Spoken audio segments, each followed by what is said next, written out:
വചനവയലൊരുക്കുന്ന വേദപാഠവും ചോദ്യോത്തരങ്ങളും എന്ന പങ്ക്തിയിലേക്ക് സ്വാഗതം. ക്ലാസ് 10 സഭ പ്രേക്ഷിത സമൂഹം. പാഠം 15 നവയുഗ സൃഷ്ടിക്കായി അണിചേരാം. പാഠഭാഗം ശ്രദ്ധിക്കാം. ഒരു പുതിയ ആകാശവും പുതിയ ഭൂമിയും ഞാൻ കണ്ടു. ആദ്യത്തെ ആകാശവും ആദ്യത്തെ ഭൂമിയും കടന്നുപോയി, കടലും അപ്രത്യക്ഷമായി. വിശുദ്ധ നഗരമായ പുതിയ ജെറൂസലേം കർത്താവിനായി അണിഞ്ഞൊരുങ്ങിയ മണവാട്ടിയെപ്പോലെ സ്വർഗത്തിൽ നിന്ന് ദൈവസന്നിധിയിൽ നിന്ന് ഇറങ്ങി വരുന്നത് ഞാൻ കണ്ടു. സിംഹാസനത്തിൽ നിന്ന് വലിയൊരു സ്വരം ഞാൻ കേട്ടു, ഇതാ ദൈവത്തിൻ്റെ കൂടാരം മനുഷ്യരോടുകൂടെ. അവിടുന്ന് അവരോടൊത്തു വസിക്കും, അവർ അവിടുത്തെ ജനമായിരിക്കും. അവിടുന്ന് അവരോടുകൂടെ ആയിരിക്കുകയും ചെയ്യും. അവിടുന്ന് അവരുടെ മിഴികളിൽ നിന്ന് കണ്ണീർ തുടച്ചു നീക്കും. ഇനി മരണം ഉണ്ടായിരിക്കുകയില്ല. ഇനിമേൽ ദുഃഖമോ മുറവിളിയോ വേദനയോ ഉണ്ടാവുകയില്ല. പഴയതെല്ലാം കടന്നുപോയി. വെളിപാട് പുസ്തകം 21-ാം അധ്യായം 1 മുതൽ 4 വരെയുള്ള വാക്യങ്ങളാണ് നമ്മളിപ്പോൾ വായിച്ചു കേട്ടത്. ലോക ജനതയുടെ ഭൂരിഭാഗവും ശാന്തിയും സന്തോഷവും നിറഞ്ഞ ഒരു പുതിയ ലോകം പടുത്തുയർത്തുവാൻ ആഗ്രഹിക്കുകയും പ്രാർത്ഥിക്കുകയും ചെയ്യുന്നവരാണ്. എന്നാൽ ലോകരാഷ്ട്രങ്ങൾക്കിടയിൽ വളർന്നു വരുന്ന മത്സരബുദ്ധിയും അനൈക്യവും യുദ്ധവും ഭീകരതയും നിറഞ്ഞ ഒരു ലോകത്തെയാണ് സൃഷ്ടിച്ചുകൊണ്ടിരിക്കുന്നത്.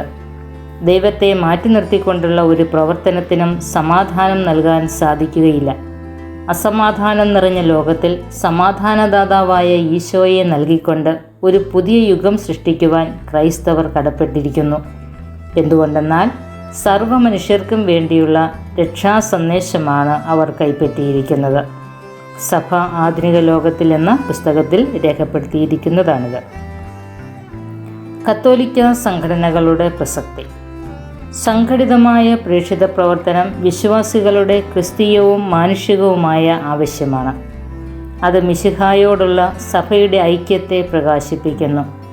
വ്യക്തികൾ സ്വന്തം നിലയിൽ നടത്തുന്ന പ്രവർത്തനങ്ങളിൽ നിന്ന് ലഭിക്കുന്നതിനേക്കാൾ വളരെയേറെ ഫലം സംഘാതമായ പ്രവർത്തനങ്ങളിൽ നിന്ന് ലഭിക്കും. ഒരു സമൂഹത്തിൻ്റെ മുഴുവൻ കഴിവുകളും സമാഹരിച്ചുകൊണ്ടുള്ള പ്രവർത്തനത്തിനു മാത്രമേ പ്രേക്ഷിത വൃത്തിയുടെ എല്ലാ ലക്ഷ്യങ്ങളും സാധിക്കാനും താൽപ്പര്യങ്ങൾ സംരക്ഷിക്കാനും സാധിക്കുകയുള്ളൂ. മനുഷ്യമഹത്വം ഉയർത്താനും മൂല്യബോധം വളർത്താനും കൂട്ടായ പ്രവർത്തനം ആവശ്യമാണ്. സ്വാർത്ഥ താൽപ്പര്യങ്ങൾക്ക് വേണ്ടി എന്തും ചെയ്യാൻ മടി കാണിക്കാത്ത ലോകത്തിനു മുൻപിൽ അടിയുറച്ച ഒരു ജീവിതം നയിക്കാൻ ക്രൈസ്തവന് സാധിക്കണം. സത്യം, നീതി, സ്നേഹം തുടങ്ങിയ മൂല്യങ്ങളില്ലാതെ ലോകസമാധാനം കൈവരിക്കാൻ സാധിക്കുകയില്ല. പ്രസ്തുത ഗുണങ്ങൾ ലോകത്തിന് പകരണമെങ്കിൽ ക്രൈസ്തവരായ നാം തന്നെ ഇവ അഭ്യസിക്കണം. നമ്മുടെ വരും തലമുറയെയും ഈ മൂല്യങ്ങളിൽ പരിശീലിപ്പിക്കേണ്ടതുണ്ട്. ഭാവി പ്രേക്ഷിതന് ആധ്യാത്മികവും ധാർമ്മികവുമായ പ്രത്യേക ശിക്ഷണം ലഭിക്കണം. അവസരോചിതം മുൻകൈയെടുത്ത് പ്രവർത്തിക്കാനുള്ള സന്നദ്ധതയും ആരംഭിച്ച പ്രവർത്തനങ്ങൾ പൂർത്തിയാക്കുന്നതിനുള്ള സ്ഥൈര്യവും ക്ഷമതകളിൽ പിടിച്ചു നിൽക്കുന്നതിന് വേണ്ട ഉറപ്പും ഏകാന്തതയും ക്ഷീണവും പരാജയവും ഉണ്ടാകുമ്പോൾ അവയെ ചെറുത്തു നിൽക്കുവാനുള്ള ക്ഷമയും അയാൾക്കുണ്ടാകണം. 2-ാം വത്തിക്കാൻ കൗൺസിൽ നൽകിയ ഈ പ്രബോധനമനുസരിച്ച് സഭാമക്കളുടെ പരിശീലനത്തിനും സാക്ഷ്യം വഹിക്കലിനും സഹായമാകുവാൻ വേണ്ടി ശിശുപ്രായം മുതൽ വിവിധ സംഘടനാ പ്രവർത്തനങ്ങളിൽ ക്രൈസ്തവർ പങ്കുകാരാക്കപ്പെടുന്നു. ഈ സംഘടനകളിൽ ചിലത് സഭയ്ക്ക് പൊതുവായുള്ള പ്രേക്ഷിത ലക്ഷ്യം ഉന്നം വെച്ച് പ്രവർത്തിക്കുന്നു. മറ്റു ചിലത് സുവിശേഷ പ്രചാരണവും മാനവ ശുദ്ധീകരണവും പ്രത്യേക ലക്ഷ്യമായി എടുക്കുന്നു. വേറെ ചില സംഘടനകളുടെ ലക്ഷ്യം ഭൗതിക ലോകത്തെ ക്രിസ്തീയ ചൈതന്യത്താൽ നിറയ്ക്കുക എന്നതാണ്. ഇനിയും ഒരു വിഭാഗം ജീവകാരുണ്യ പ്രവർത്തനങ്ങളും പരസ്നേഹകൃത്യങ്ങളും വഴി ക്രിസ്തുവിന് പ്രത്യേക സാക്ഷ്യം വഹിക്കുന്നു. ഇവിടെ ഒരു പ്രവർത്തനമുണ്ട്. നിങ്ങളുടെ ഇടവകയിലെ സംഘടനകൾ ഏവ? നിങ്ങൾ അംഗമായിരിക്കുന്ന സംഘടനയുടെ പ്രവർത്തനങ്ങളെക്കുറിച്ച് ഒരു റിപ്പോർട്ട് തയ്യാറാക്കുക. അപ്പോൾ നിങ്ങൾ ഏത് സംഘടനയിലാണോ അംഗമായിരിക്കുന്നത് അതിനെക്കുറിച്ച് നിങ്ങളുടെ പ്രവർത്തനങ്ങളെക്കുറിച്ചൊരു റിപ്പോർട്ട് തയ്യാറാക്കി നിങ്ങൾ ക്ലാസ്സിൽ അവതരിപ്പിക്കുക. തിരുബാലസഖ്യം. ബാലമനസ്സുകളെ ഈശോയിൽ വളർത്തിയെടുക്കുവാൻ തിരുബാലസഖ്യം സഹായിക്കുന്നു. കുഞ്ഞുങ്ങൾ കുഞ്ഞുങ്ങളെ സഹായിക്കട്ടെ എന്ന ആപ്തവാക്യം സ്വീകരിച്ചുകൊണ്ട് ആഗോള കത്തോലിക്കാ സഭയുടെ പ്രേക്ഷിത പ്രവർത്തനത്തിൽ തിരുബാലസഖ്യാംഗങ്ങൾ പങ്കുകാരാകുന്നു. പ്രധാനമായും പ്രാർത്ഥനയും സംഭാവനയും വഴിയാണ് ഈ ദൗത്യത്തിൽ അവർ ഭാഗഭാക്കുകളാകുന്നത്. യൂണിറ്റുകളിൽ ഒന്നിച്ചുകൂടി പ്രാർത്ഥിക്കുവാനും തിരുവചനം പഠിക്കുവാനും പരിശുദ്ധ കുർബാനയിൽ പങ്കെടുക്കാനും സഖ്യാംഗങ്ങൾ ശ്രദ്ധിക്കുന്നു. കൊച്ചു കഥകളിലൂടെയും പാട്ടുകളിലൂടെയും നല്ല മൂല്യങ്ങൾ കുട്ടികളിൽ രൂപപ്പെടുത്തി ബാലനായ ഈശോയെപ്പോലെ ദൈവത്തിൻ്റെയും മനുഷ്യരുടെയും പ്രീതിയിൽ അവരെ വളർത്താൻ തിരുബാല സഖ്യം വഴി സാധിക്കുന്നു. ചെറുപുഷ്പ മിഷൻ ലീഗ് ഏഷ്യയിലെ ഏറ്റവും വലിയ ആത്മായ പ്രേക്ഷിത സംഘടനയാണ് ചെറുപുഷ്പ മിഷൻ ലീഗ്. 1947 മിഷൻ പ്രവർത്തനങ്ങളെ സഹായിക്കാനായി 7 പേരോടുകൂടി ഭരണങ്ങാനത്ത് ആരംഭിച്ച ഈ സംഘടന ഇന്ന് ഭാരതത്തിലും ഭാരതത്തിനു വെളിയിലും സ്തുത്യർഹമായ സേവനങ്ങൾ അർപ്പിക്കുന്നു. നിങ്ങൾ ലോകമെങ്ങും പോയി എല്ലാ സൃഷ്ടികളോടും സുവിശേഷം പ്രസംഗിക്കുവിൻ എന്ന് പറഞ്ഞ് ഈശോ ഏൽപ്പിച്ച ദൗത്യം പ്രാവർത്തികമാക്കിക്കൊണ്ട് വ്യക്തികളിലും കുടുംബങ്ങളിലും ഇടവകകളിലും സ്ഥാപനങ്ങളിലും പ്രേക്ഷിത ചൈതന്യം വളർത്തുക, പ്രാർത്ഥന, സംഭാവന, ദൈവവിളി പ്രോത്സാഹനം, സന്മാതൃക എന്നിവ വഴി ലോകം മുഴുവനിലുമുള്ള പ്രേക്ഷിത പ്രവർത്തനങ്ങളെ സംഘടിതമായി സഹായിക്കുക, കുട്ടികളിൽ ക്രിസ്തീയ വ്യക്തിത്വം രൂപീകരിക്കുക എന്നിവയാണ് മിഷൻ ലീഗിൻ്റെ ലക്ഷ്യങ്ങൾ. സ്നേഹം, ത്യാഗം, സേവനം, സഹനം എന്ന മുദ്രാവാക്യവുമായി മുന്നേറുന്ന ഈ സംഘടന കുട്ടികളിലും മുതിർന്നവരിലും പ്രേക്ഷിത ചൈതന്യം വളർത്തുന്നു. CLC മരിയൻ സൊഡാലിറ്റി സമൂഹം എന്ന പേരിൽ ആരംഭിച്ച ഈ സംഘടന രണ്ടാം വത്തിക്കാൻ കൗൺസിലിന് ശേഷം സഭയ്ക്കും സമൂഹത്തിനും സേവനം ചെയ്യുന്ന ആഗോള അൽമായ സംഘടന എന്ന നിലയിൽ ക്രിസ്തീയ ജീവിത സമൂഹം ക്രിസ്ത്യൻ ലൈഫ് കമ്മ്യൂണിറ്റി എന്ന പേരിൽ അറിയപ്പെടാൻ തുടങ്ങി. നല്ല ക്രൈസ്തവ സമൂഹം കെട്ടിപ്പടുക്കുകയാണ് സംഘടനയുടെ ലക്ഷ്യം. സമൂഹത്തിൽ ദൈവാനുഭവത്തിൻ്റെയും ഐക്യത്തിൻ്റെയും രക്ഷയുടെയും അടയാളമാകുവാൻ ഈ സംഘടന യത്നിക്കുന്നു. പരിശുദ്ധ കന്യാമറിയത്തെ അനുകരിച്ച് ക്രിസ്തു കേന്ദ്രീകൃത ജീവിതം, സ്വയം വിശുദ്ധീകരണം, മറ്റുള്ളവരുടെ രക്ഷ, തിരുസഭയുടെ വളർച്ച എന്നിവ നേടുകയാണ് CLC അംഗങ്ങളുടെ ലക്ഷ്യം. KCSL കേരളത്തിലെ കത്തോലിക്ക വിദ്യാർത്ഥികളുടെ സംഘടനയായ KCSL വിദ്യാലയങ്ങൾ കേന്ദ്രമാക്കി പ്രവർത്തിക്കുന്നു. പ്രാർത്ഥന, പഠനം, സേവനം എന്ന മുദ്രാവാക്യം സ്വീകരിച്ചിരിക്കുന്ന ഈ സംഘടന വഴി വിദ്യാർത്ഥികളിൽ സദാചാരബോധവും പഠനശീലവും അധ്വാന സന്നദ്ധതയും വളർത്തിയെടുക്കാൻ സാധിക്കുന്നു. KCSLൻ്റെ ഹൃദയമെന്നറിയപ്പെടുന്ന സ്റ്റഡി സർക്കിൾ ആനുകാലിക പ്രശ്നങ്ങളെ വിലയിരുത്താനും അവയോട് ക്രിയാത്മകമായി പ്രതികരിക്കാനും കുട്ടികൾക്ക് പരിശീലനം നൽകുന്നു. കോളേജ് തലത്തിൽ കത്തോലിക്ക വിദ്യാർത്ഥികളുടെ പരിശീലനത്തിനായി കാത്തലിക് സ്റ്റുഡൻസ് മൂവ്മെൻറ്റ് CSM എന്ന പ്രസ്ഥാനവുമുണ്ട്. SMYM സഭയുടെയും സമൂഹത്തിൻ്റെയും സമ്പത്തും പ്രതീക്ഷയുമായ യുവജനങ്ങളെ ക്രിസ്തീയ ചൈതന്യത്തിൽ വളർത്തിയെടുക്കുവാൻ സഹായിക്കുന്ന സംഘടനയാണ് SMYM. രണ്ടാം വത്തിക്കാൻ കൗൺസിൽ യുവജനങ്ങളിൽ അർപ്പിച്ച വിശ്വാസവും അവരെക്കുറിച്ചുള്ള സഭയുടെ പ്രത്യാശയും ഫലമണിയിക്കുവാൻ ഈ സംഘടന ലക്ഷ്യം വയ്ക്കുന്നു. ലോകത്തിൻ്റെ പ്രകാശമായ മിശിഹായിൽ വളരുവാനും മിശിഹായുടെ ശരീരമായ സഭയോട് താതാത്മ്യപ്പെട്ട് ജീവിക്കാനും പ്രവർത്തിക്കാനും യുവജനങ്ങൾ ഈ സംഘടനകളിലൂടെ പരിചയിക്കുന്നു. ഇടവകയിലൂടെ ലോകത്തെ നവീകരിക്കുക എന്ന മുദ്രാവാക്യവുമായി മുന്നേറുന്ന യുവജന സംഘടന വഴി പ്രാർത്ഥനാ ചൈതന്യവും സഭാത്മകതയും ത്യാഗസന്നദ്ധതയും നീതിബോധവും ക്രിസ്തീയ ധീരതയുമുള്ള യുവജനങ്ങൾക്ക് രൂപം നൽകാൻ സാധിക്കും. കേരളത്തിന് വെളിയിലുള്ള സംസ്ഥാനങ്ങളിൽ പഠിക്കുകയും ജോലി ചെയ്യുകയും ചെയ്യുന്ന യുവജനങ്ങളെ ഒന്നിച്ചുകൂട്ടാനും അവരുടെ പ്രശ്നങ്ങൾ മനസ്സിലാക്കി അവരെ സഹായിക്കാനും ഈ സംഘടന മുൻകൈയെടുക്കുന്നു. AKCC സീറോ മലബാർ സഭയിൽ ആത്മായ പ്രതിബദ്ധത വളർത്താനും ക്രൈസ്തവ മനസ്സാക്ഷിയെ സമൂഹമധ്യത്തിൽ അവതരിപ്പിക്കാനും നേതൃത്വം കൊടുക്കുന്ന ആത്മായ സംഘടനയാണ് അഖില കേരള കത്തോലിക്ക കോൺഗ്രസ്. സംഘടനയുടെ ഭാരവാഹികൾ എപ്പോഴും അൽമായരായിരിക്കും. വിശ്വാസകാര്യങ്ങളിൽ അറിവും പ്രതികരണശേഷിയുമുള്ള പ്രബുദ്ധരായ അൽമായരിലൂടെ സഭയുടെ നിലപാടിനെ വ്യക്തമാക്കുവാനുള്ള വേദിയായി സംഘടന പ്രവർത്തിക്കുന്നു. മെത്രാന്മാരും വൈദികരും ആത്മീയ ഉപദേഷ്ടാക്കളായി വർത്തിക്കുന്നു. എപ്പോഴും സഭാ നേതൃത്വത്തോട് ചേർന്ന് നീങ്ങുവാൻ ഈ സംഘടന പ്രത്യേകം ശ്രദ്ധിക്കുന്നു. ഇടവക രൂപതാ തലങ്ങളിൽ കീഴ്ഘടകങ്ങൾ പ്രവർത്തിക്കുന്നു. നിർണായക നിമിഷങ്ങളിലും പ്രതിസന്ധികളിലും സഭയുടെ സ്വരം വ്യക്തമാക്കുകയും തീഷ്ണവും ദീപ്തവുമായ അവളുടെ പ്രതിച്ഛായയെ മങ്ങലേൽക്കാതെ കാത്തുസൂക്ഷിക്കുവാനും ഈ സംഘടന ശ്രദ്ധിക്കുന്നു. മാതൃപിതൃ സംഘടനകൾ.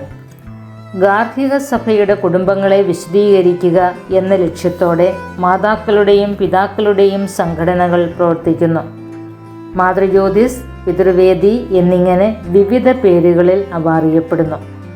കുടുംബങ്ങളിൽ സ്നേഹവും പ്രാർത്ഥനാ ചൈതന്യവും വളർത്തുവാനും കുട്ടികളെ ശരിയായ വിധത്തിൽ വളർത്താനും മാതാപിതാക്കൾ ഇവിടെ പരിശീലിക്കുന്നു.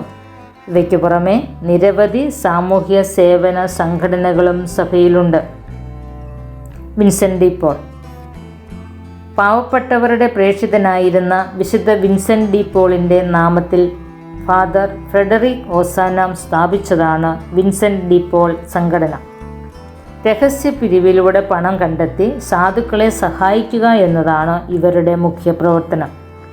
ഇടവകയിലെ സാധുക്കളുടെ ഭക്ഷണം, വസ്ത്രം, പാർപ്പിടം മുതലായ അടിസ്ഥാന ആവശ്യങ്ങളിൽ ഇവർ സഹായിക്കുന്നു. കുട്ടികളിൽ സാധുജന സ്നേഹവും സഹായ മനസ്ഥിതിയും വളർത്തിയെടുക്കുവാൻ ജൂനിയർ വിൻസെൻ്റ് ഡി പോൾ സംഘടനയുമുണ്ട്. ഫ്രാൻസിസ്കൻ മൂന്നാം സഭ, ലീജിയൻ ഓഫ് മേരി തുടങ്ങിയ സംഘടനകളും സഭാമക്കളുടെ പരിശീലനത്തിൽ തങ്ങളുടേതായ പങ്കുവഹിക്കുന്നു. ഇവയ്ക്കു പുറമെ ജയിൽവാസികളിലേക്ക് ഈശോയുടെ കരുണാർദ്രമായ സ്നേഹം പകരാൻ ജയിൽ മിനിസ്ട്രിയിലൂടെയും പ്രാർത്ഥനാനുഭവത്തിന് ഉണർവ് നൽകാൻ നവീകരണ മുന്നേറ്റത്തിലൂടെയും സഭ ശ്രദ്ധിക്കുന്നു. അടുത്ത രണ്ടാമത്തെ ഒരു പ്രവർത്തനം നിങ്ങൾ ചെയ്യേണ്ടത് നിങ്ങളുടെ ഇടവകയിലെ കുടുംബ കൂട്ടായ്മ പ്രവർത്തനങ്ങളെക്കുറിച്ച് പഠിച്ച് അതിൻ്റെ പ്രവർത്തനങ്ങൾ ഉൾപ്പെടുത്തി ഒരു ചാർട്ട് തയ്യാറാക്കുക. കുടുംബ കൂട്ടായ്മകൾ. സംഘടനകൾ പോലെ തന്നെ ഇടവകകളുടെ സജീവത്വത്തിനും വളർച്ചയ്ക്കും സഹായകമാണ് കുടുംബ കൂട്ടായ്മകൾ. ഒരിടവകയിലെ അടുത്തടുത്തുള്ള ഏതാനും ഭവനങ്ങൾ ചേർന്നാണ് കുടുംബ കൂട്ടായ്മകൾ രൂപീകരിക്കുന്നത്. ആദിമ ക്രൈസ്തവ സമൂഹത്തിൽ അവർ ഒന്നിച്ചു പ്രാർത്ഥിച്ചും പഠിച്ചും പങ്കുവച്ചും സ്നേഹത്തിൽ അവർ വളരുന്നു. കുടുംബ കൂട്ടായ്മയിലെ എല്ലാ അംഗങ്ങളും ആ കൂട്ടായ്മയിലെ മറ്റു കുടുംബങ്ങളുടെയും വ്യക്തികളുടെയും സുഖദുഃഖങ്ങളിൽ പങ്കുചേരുകയും പരസ്പരം പ്രോത്സാഹിപ്പിക്കുകയും ആശ്വസിപ്പിക്കുകയും ചെയ്യുന്നു. മാസത്തിലൊരിക്കലെങ്കിലും ഒരു ഭവനത്തിൽ ഒന്നിച്ചുകൂടി പ്രാർത്ഥിക്കുകയും അനുഭവങ്ങൾ പങ്കുവയ്ക്കുകയും ചെയ്തുകൊണ്ട് അവർ കൂട്ടായ്മയിൽ വളരുന്നു. സഭാമാതാവ് മക്കളുടെ നന്മയ്ക്കും നല്ല വളർത്തലിനുമായി രൂപം നൽകിയിട്ടുള്ള ഇത്തരം സംഘടനകളിൽ ചേർന്ന് പ്രവർത്തിച്ച് പരിശീലനം നേടുവാനും നല്ല ഫലങ്ങൾ പുറപ്പെടുവിക്കുവാനും സഭാമക്കൾക്ക് കടമയുണ്ട്. പ്രേക്ഷിത പ്രവർത്തനത്തിനു വേണ്ടിയുള്ള എല്ലാ സംഘടനകളെയും അവ അർഹിക്കും വിധം വിലമതിക്കണമെന്നും വൈദികരും സന്യാസികളും അൽമായരും അവയെ കാര്യമായി കരുതി പ്രോത്സാഹിപ്പിക്കണമെന്നും രണ്ടാം വത്തിക്കാൻ കൗൺസിൽ പഠിപ്പിക്കുന്നു. ഡിക്രിയിലെ അൽമായ പ്രേക്ഷിതത്വം എന്ന ചാപ്റ്ററിലാണ് ഇത് രേഖപ്പെടുത്തിയിട്ടുള്ളത്. ഈ സംഘടനകളുടെയും കൂട്ടായ്മകളുടെയും എല്ലാം ലക്ഷ്യം ഈശോ മിശിഹായുടെ ശരീരമായ സഭയെ പരിപോഷിപ്പിക്കുകയും വിശുദ്ധീകരിക്കുകയുമാണ്.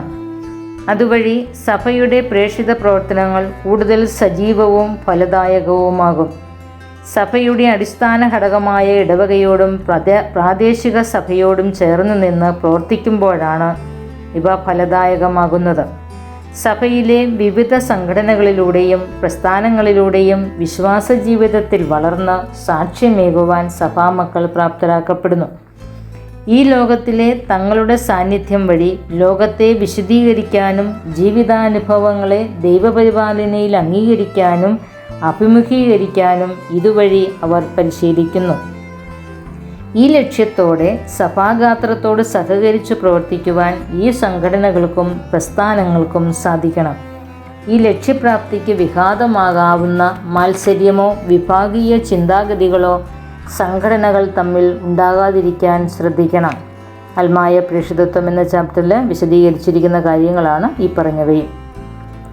നമ്മുടെ വളർച്ചയ്ക്കും ലോകനന്മയ്ക്കുമായി സഭ ഒരുക്കിത്തരുന്ന ഇത്തരം വേദികളെ പ്രയോജനപ്പെടുത്താനും അവയോട് സഹകരിക്കാനും നമ്മൾ താല്പര്യം കാണിക്കണം. അപ്പോഴാണ് ലോകത്തെ നവീകരിക്കാനും രക്ഷയിലേക്ക് ആനയിക്കുവാനുമുള്ള സഭാദൗത്യത്തിൽ പങ്കുചേരുവാൻ നമുക്ക് സാധിക്കുന്നത്.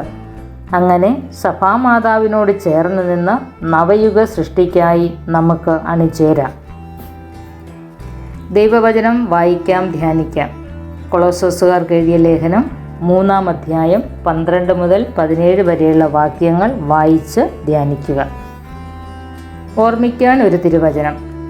കർത്താവിന് യോജിച്ചതും അവിടത്തേക്ക് തികച്ചും പ്രീതിജനകവുമായ ജീവിതം നയിക്കാൻ നിങ്ങൾക്കിടയാകട്ടെ.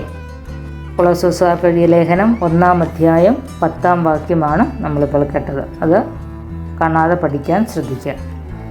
നമുക്ക് പ്രാർത്ഥിക്കാം.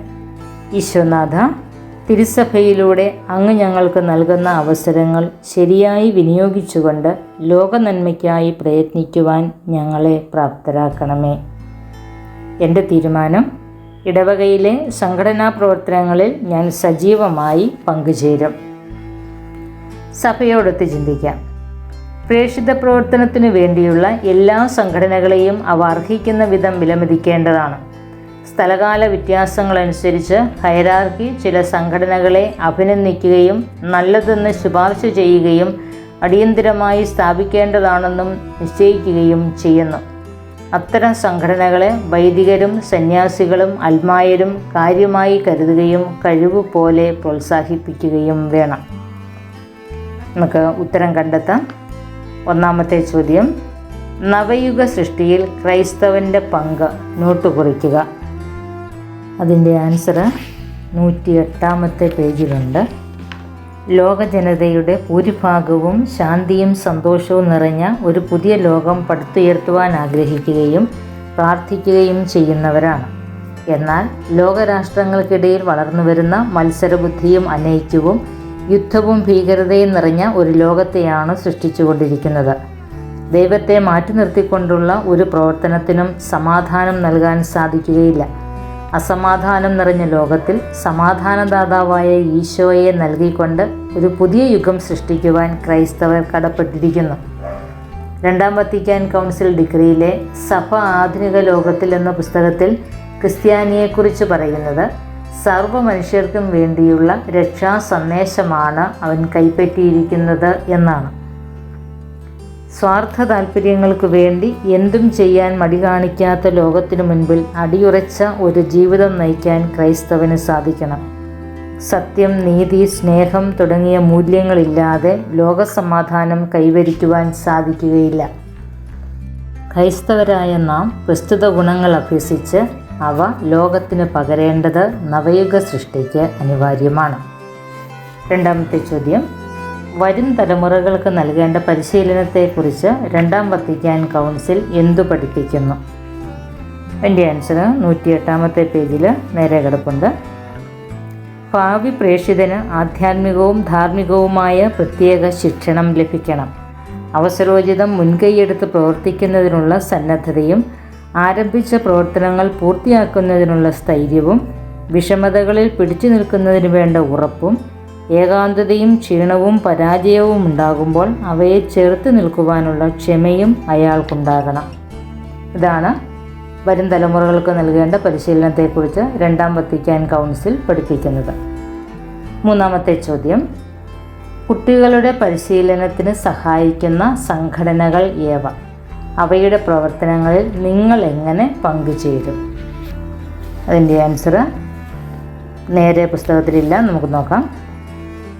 ബാലമനസ്സുകളെ ഈശോയിൽ വളർത്തിയെടുക്കാൻ സഹായിക്കുന്ന തിരുബാല സഖ്യം 1947 7 അംഗങ്ങളോടുകൂടി ഭരണങ്ങാനത്ത് ആരംഭിച്ച് ഏഷ്യയിലെ ഏറ്റവും വലിയ അൽമായ സംഘടനയായി തീർന്ന Cherupushpa mission league, Marian sodality സമൂഹം എന്ന പേരിൽ പ്രവർത്തനം ആരംഭിച്ച് സഭയ്ക്കും സമൂഹത്തിനും സേവനം ചെയ്യുന്ന ആഗോള അൽമായ സംഘടനയായി മാറിയ ക്രിസ്ത്യൻ ലൈഫ് കമ്മ്യൂണിറ്റി അഥവാ CLC, കേരളത്തിലെ കത്തോലിക്ക വിദ്യാർത്ഥികളുടെ സംഘടനയായ വിദ്യാലയങ്ങൾ കേന്ദ്രീകരിച്ച് പ്രവർത്തിക്കുന്ന KCSL, സഭയുടെയും സമൂഹത്തിൻ്റെയും സമ്പത്തും പ്രതീക്ഷയുമായ യുവജനങ്ങളെ ക്രിസ്തീയ ചൈതന്യത്തിൽ വളർത്തിയെടുക്കുവാൻ സഹായിക്കുന്ന സംഘടനയായ SMYM എന്നിവയാണ് കുട്ടികളുടെ പരിശീലനത്തിന് സഹായിക്കുന്ന സംഘടനകൾ.